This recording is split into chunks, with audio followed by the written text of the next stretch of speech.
Hinimok ni US President Donald Trump ang mga residente ng Tehran na agad lumikas dahil sa inaasahang mas malala pang mga pag-atake ng Israel.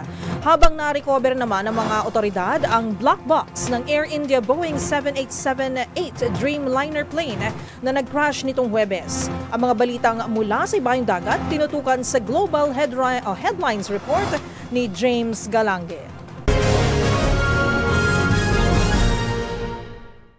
Balita mula sa Amerika, nanawagan na si United States President Donald Trump na magsagawa na ng evacuation ang mga residente ng Tehran dahil sa patuloy na tumataas na tensyon sa pagitan ng Israel at Iran. At sa pagdalo naman ito sa ginanap na G7 Summit sa Canada, tumanggi naman itong lumagda sa kasunduang nananawagan ng de-escalation sa tensyon sa pagitan ng dalawang nasabing bansa. Ayon sa ulat, nakasaad sa naturang agreement ang panawagan para sa katatagan ng pamilya ng enerhiya, muling pagtitiyak na hindi dapat magkaroon ng sandataang nuklear ang Iran at pahayag na may karapatang ipagtanggol ng Israel ang sarili nito. Habang nakuha na naman ang pag-antala sa isang live broadcast ng isang Iranian state media nang tama nito ng sunod-sunod na airstrikes mula sa Israel. Samantala, balita naman mula sa India, na-recover na ng mga otoridad ang cockpit voice recorder ng eroplanong bumagsak noong Huwebes dahil kinasawi naman na higit 270 katao. Ito ay karaniwang tinatawag na black box, isang electronic data recorder na nakakapag-record ng mga audio mula sa cockpit o silid ng mga piloto na maaaring magamit ng mga otoridad